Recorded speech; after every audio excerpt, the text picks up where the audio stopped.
Hello friends, I'm Abby and today I'm going to be going through my August TBR.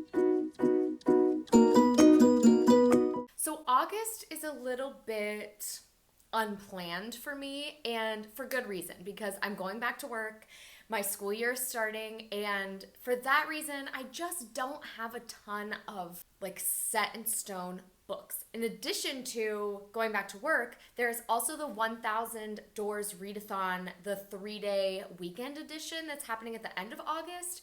And that is a readathon that you can't really plan ahead for. So my TBR is going to be a little bit smaller than they usually are. But what I'm going to do is I'm going to show you the books that I definitely want to get to.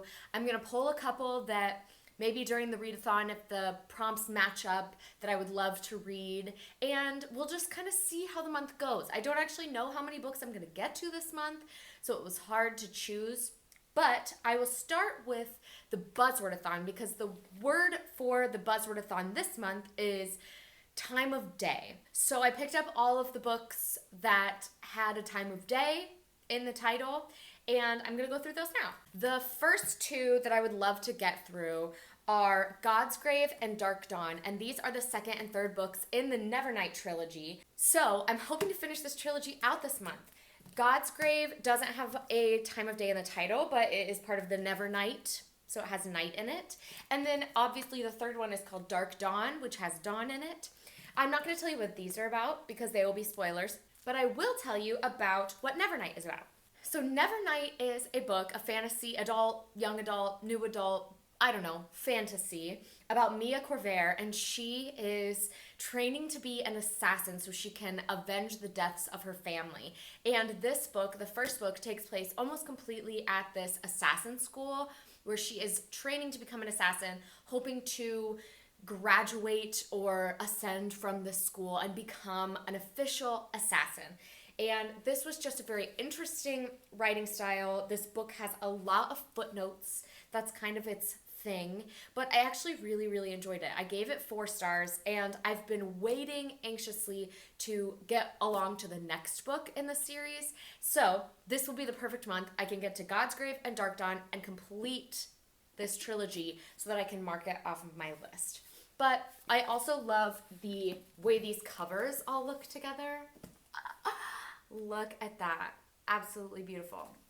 So I'm hoping to get to God's Grave and Dark Dawn this month. The next book with the time of day in the title that I'm hoping to read is Night Books by J.A. White. And this is a middle grade fantasy, a contemporary fantasy. And this book focuses on Alex, who is a little boy who gets captured by this witch. And the witch is the only one who has the keys to the apartment that they're trapped in. There's another young child there, I believe it's a little girl, Yasmin, and Yasmin says there's no way to get out, but Alex thinks that he can use the magic of his storytelling and telling stories to this witch to convince the witch to let them leave. It sounds so cute. It is fairly short, and I believe it's a standalone, so I really just can't wait to get to it. I've heard it's kind of creepy, there are witchy vibes in it, and I'm absolutely in love with this cover and with the idea of storytelling and books saving these young kids. I can't wait to get to it. The next book that I would love to get to is The Midnight Bargain by C.L. Polk. And this is an adult fantasy. I believe it's a standalone. And it's kind of a fantasy romance. So it sounds like it's maybe set in like a Victorian era. And it focuses on the main character who practices magic in secret. And in this world, when you get married as a woman, you get this marital collar that basically takes away your magic powers to protect your children. So the main character, as a woman, really wants to practice magic and pursue a life of doing magic, but it's kind of unheard of for women to do this. And in order to get this magic book that she needs to kind of pursue the life she wants, she ends up teaming up with this man who she kind of has feelings for and develops a romance with. But if she chooses love over her magic, she's going to give up everything she's ever worked for. So the question is kind of which route is she going to take? I saw this on Books and Lala's channel, so thank you, Kayla, for this recommendation because she loved it and I can't wait to get into it. Fantasy standalone romances have been really up my alley, and I've been loving Victoria age books, like books that kind of take place in this era where marriages are arranged and true love versus arranged love, and kind of what we can get out of bargaining marriage is just really fascinating to me. So I can't wait to pick this up. I think it's going to be wonderful. Next is The 100 Nights of Hero by Isabel Greenberg. And this is a graphic novel or a comic collection. And this book doesn't have a ton of description about what it is. So I'm just going to read you the back, because the back is what really sold me on this. And of course, it has the word night in it, and it looks absolutely stunning as a graphic novel. But it says, "From the author who brought you the Encyclopedia of Early Earth comes another epic tale of daring do. Prepare to be dazzled once more by the overwhelming power of stories and to see love prevail in the face of terrible adversity. You will read of betrayal, loyalty, madness, bad husbands, lovers both faithful and unfaithful, wise old crones, moons who come out of the sky, musical instruments that won't stay quiet, friends and brothers and fathers and mothers, and above all, many, many sisters." This just sounds so lovely, and I can't wait to get to it. I think it is going to be absolutely stunning, and it seems like it might destroy me. So that kind of concludes the time of day books that I plan on reading. So I'm going to go into some just general books that I plan on reading. And the first one is Sorrowland by River Solomon. And this is kind of described as a genre-bending gothic fiction. And I saw Katie Colson talk about it, gave it 5 stars. And I, just from her description, I added it to my TBR. I didn't even think about it. I requested it from the library, and it finally came in. This book is all about this woman, Vern, who is pregnant, and she escapes this religious compound that has been keeping her, and she runs to the woods and gives birth to twins. But then some stuff goes wrong, or she has some changes happening in her life, and it requires her to kind of face the past and the future outside of these woods. She can't live in these woods forever, so she has to kind of venture out. I believe it has a little bit of fantasy in it maybe, or horror or something like that. But I've heard such great things about it. And River Solomon, I love their writing. I read The Deep, I believe that's called. It was fantastic. And I said when I read it, I would love to pick up another book that's maybe a little longer, because that one I felt was a little bit short and I didn't get the full character development I wanted. So I'm so excited to give them a second chance, because I think this one is really going to get me. A book that I've already started and I didn't finish in July that I would love to finish in August is The End of the Ocean by Mahalundi. She is a writer from Norway, I do believe. Yes, a Norwegian author. And this book is all about climate change and the way it could potentially affect the future. So it has 2 timelines. One timeline was Signy in 2017, and then another timeline with David and his daughter Lou in 2047. And these 2 timelines are kind of showing different aspects of these Norwegian countries and how they're affected by climate change.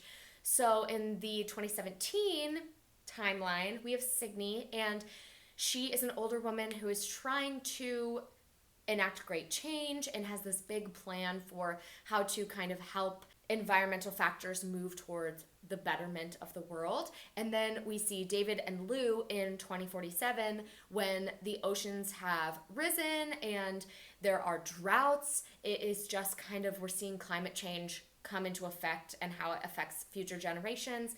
And David and Lou are searching for his wife, his wife Anna, and his son August, who went missing sometime in their travels together, I think during this big fire. And they are trying to find his wife and son so that they can recomplete their family. This was absolutely a cover pickup from the library, but I have heard of it and I've heard good things, especially about the author who wrote The History of Bees. So I started it already. The writing is great. I'm going to finish it this month. I'm determined. Another book that I plan to read this month is actually an audiobook that just came in from the library, and I'm so excited. And that is Lost Woman Missing by Mary Kubica. Did I get that right? I guess we'll see. But this is a thriller that I've heard great things about that is all about this woman who goes missing 11 years in the past, and her daughter go missing. They are not found, and then there's another woman at the same time that goes missing who is found, and they think that those cases might be connected.